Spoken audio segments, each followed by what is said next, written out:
I want to give you a simple solution that will fix your problem temporarily until we can get out and actually make the repair.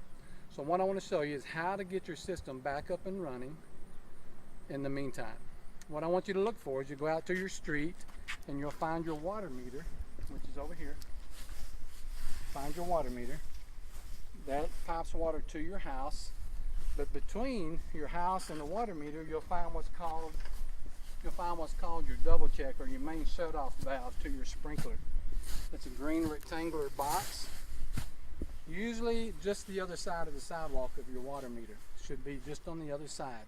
So find that rectangular box, this one here, and again that is the one that shuts your whole sprinkler system down. We're not going to deal with that one today. What we want to deal with is what should be right in front of it.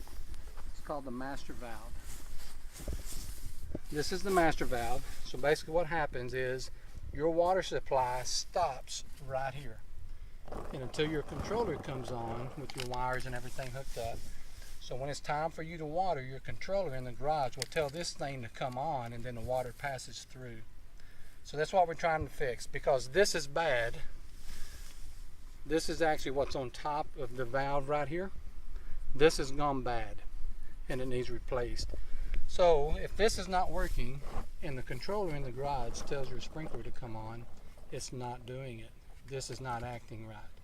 So the water stops right there. So what we want to do for the little tip is show you how to make this thing work without an official repair. If you'll look down in here on this valve, you'll see a screw on this one anyways, this little screw right here. If you'll turn it about a quarter around, you can actually see water beginning to come out a little bit.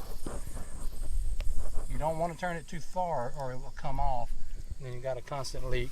Turn that about a quarter around, and then water will begin to pass through, and that will allow you to water your sprinkler system. However, you probably need to also disconnect this wire. Do not disconnect the white wire, that is your common wire. Disconnect whatever color you have here. Generally it would be black or blue. Sometimes it may be another color, but just don't disconnect the white wire going to the solenoid wire. You've got a wire coming off of your solenoid, two of them. One wire goes to the white wire and one wire goes to the blue wire. Do not disconnect the white one. Once you do that, turn that on and you'll have water in your pipe, so you can now water from your controller. But I need to show you a couple things. This is the valve that was in my ground right here. It has the little knob there that you turn just a little bit. Just enough to get the water come through, and you can hear it. You may have a valve that looks like this one in the ground. Here's the solenoid, the piece that we're going to replace.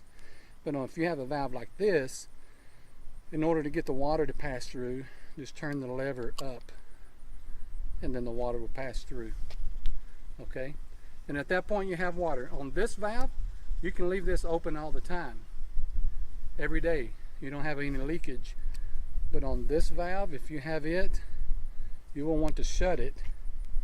After you turn it on and water your yard, come back and shut that off, because water is always coming out of it. Okay? So find your valve, your master valve, right in front of your double check. Find the little knob. Turn it just a little bit and let the water come through. Water your yard, and then go back and turn it off. On this one, just turn the lever up and you should be good to go until we make the repair. Where we talked about taking the wires off out there at the valve, you can also do it here. If you leave the wire hooked up, it may still not work, because that's what's giving us our default. But if you come in, you can see the blue wire right down here. This terminal, that screw, is the wire that goes to my master valve out in the field. That's a good wire, but the solenoid is bad. So you can also disconnect it here with this screw and just unscrew it a little bit and then take the wire out. That will bypass your master valve, which is causing the problem. Okay, then you can water and you don't have to stress over going 2 weeks without any water. So give us a call. we're happy to come by and try to do that for you.